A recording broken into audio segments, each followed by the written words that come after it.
ఇక bulletin update చూస్తే ఓటర్ల తీర్పుపై జాతీయ పార్టీల అంచనాలు తలకిందులు కానున్నాయా? సైలెంట్ ఓటు ఎటువైపు మొగ్గింది? పెరిగిన ఓటు శాతం ఎవరికి లాభం, ఎవరికి నష్టం, ఎవరికి అనుకూలం, ఎవరికి ప్రతికూలం అన్నది అర్థం చేసుకోవడం కష్టంగా మారిందంటున్నారు రాజకీయ విశ్లేషకులు.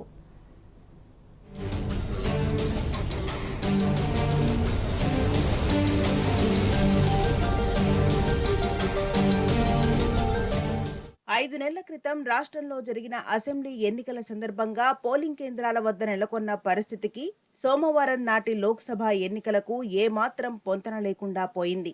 అసెంబ్లీ ఎన్నికల సమయంలో పోటీపడిన అభ్యర్థులు, వారు ప్రాతినిధ్యం వహిస్తున్న పార్టీ శ్రేణులు పోలింగ్ బూతుల వద్ద మోహరించాయి. ఆయా పోలింగ్ బూతుల పరిధిలో ఎవరు ఓట్లు వేశారు, ఎవరు వేయలేదో సరిచూసుకుని ఓటు వేయని వారిని పోలింగ్ బూతులకు రప్పించాయి. సోమవారం మాత్రం అటువంటి దృశ్యాలు కనిపించలేదు. జహీరాబాద్, మెదక్, నల్గొండ, భువనగిరి, ఖమ్మం వంటి స్థానాల్లో రాష్ట్ర సగటు పోలింగ్ శాతం కన్నా ఎక్కువగా నమోదైంది.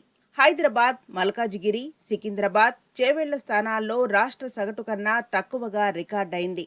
ఎక్కువగా నమోదైన పోలింగ్ ఎవరికి అనుకూలం, ఎవరికి ప్రతికూలం? పోలింగ్ శాతం తక్కువగా నమోదైన నియోజకవర్గాల్లో ఎవరు లాభపడతారు, ఎవరు లాస్ అవుతారు అనేది అంచనాకు అందడం లేదు.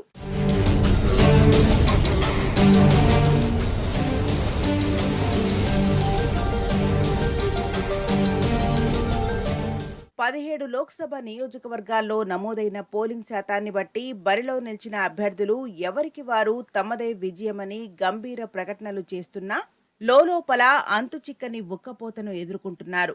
జాతీయ పార్టీలు రెండు తొలి నుంచి ద్విముఖ పోటీగానే భావించాయి. ఈ భావనను, వాటి ఆశలను బీఆర్ఎస్ తలకిందులు చేసిందని పోలింగ్ సరళిని బట్టి అర్థమవుతున్నది.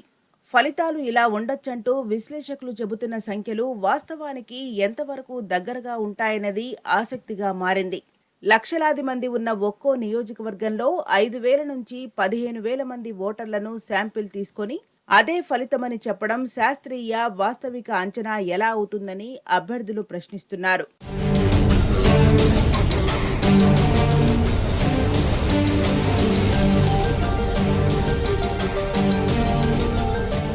ఉదయం నుంచి మందకొండిగా సాగిన పోలింగ్ సాయంత్రానికి పెరిగింది.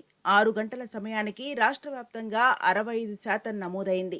2019 పార్లమెంట్ ఎన్నికల్లో నమోదైన 62.72% కన్నా ఈసారి ఎక్కువగా నమోదు కావడం గమనార్హం.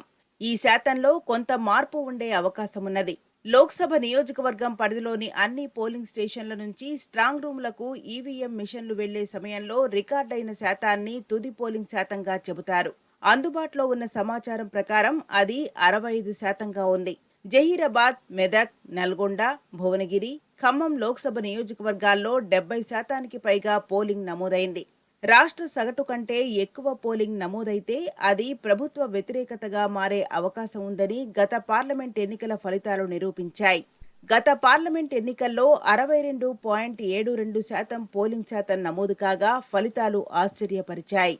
2018లో రెండోసారి 88 స్థానాలతో అధికారంలోకి వచ్చిన బీఆర్ఎస్ 9 ఎంపీ స్థానాలను గెలుచుకున్నది. అప్పుడు బీజేపీ 19.7% కన్నా ఎక్కువ పోలింగ్ శాతాన్ని సొంతం చేసుకున్న కాంగ్రెస్ పార్టీ 29.8% వచ్చిన ఎంపీ సీట్లలో తేడాలున్నాయి. ఈ లెక్కన పోలింగ్ గడువు ముగిసిన తర్వాత వివిధ సామాజిక మాధ్యమాల్లో పొంగి పొర్లుతున్నవి నిజాయిజాలే తప్ప వాస్తవాలుగా పరిగణించాల్సిన అవసరం లేదని రాజకీయ పరిశీలకులు పేర్కొంటున్నారు. మొత్తం మీద ఈ పెరిగిన పోలింగ్ శాతం రాష్ట్రంలోని కాంగ్రెస్కు, కేంద్రంలో మూడోసారి అధికారం కోసం పోటీ పడుతున్న బీజేపీకి కలిసొస్తుందా, లేదంటే తెలంగాణ ఇంటి పార్టీ బీఆర్ఎస్కు కలిసొస్తుందా అన్నది ఉత్కంఠగా మారింది.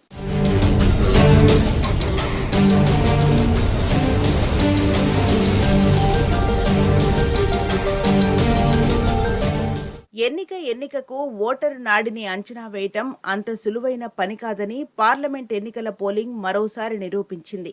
గతంలో ఓటు వేసిన తర్వాత ఓటరు ఏదో ఒక రకంగా తానెవరి వైపు మొగ్గు చూపారో చెప్పకనే చెప్పే పరిస్థితులు ఉండేవి. 5 నెలల క్రితం అసెంబ్లీకి జరిగిన ఎన్నికల్లో కానీ, సోమవారం లోక్సభకు జరిగిన ఎన్నికల్లో కానీ పోలింగ్ బూత్కు వచ్చిన ఓటరు తన అభిప్రాయాన్ని వెల్లడించేందుకు సుముఖత చూపలేదు. ఫలితంగా అభ్యర్థులు, ఆయా పార్టీల్లో మరింత ఉత్కంఠ పెరిగింది. ఒక పార్లమెంట్ నియోజకవర్గంలో 7 అసెంబ్లీ సెగ్మెంట్లు ఉన్నాయి. అక్కడి మొత్తం ఓటర్లు, నమోదైన పోలింగ్ శాతం, అందులో పార్టీల వారీగా పోలైన ఓట్లను అంచనా వేయటం, అది మౌనముద్రలోకి జారుకున్న ఓటరు స్థితిని పరిగణలోకి తీసుకుని అంచనా వేయటం దుర్లభమే అవుతుందని రాజకీయ పరిశీలకులు చెబుతున్నారు.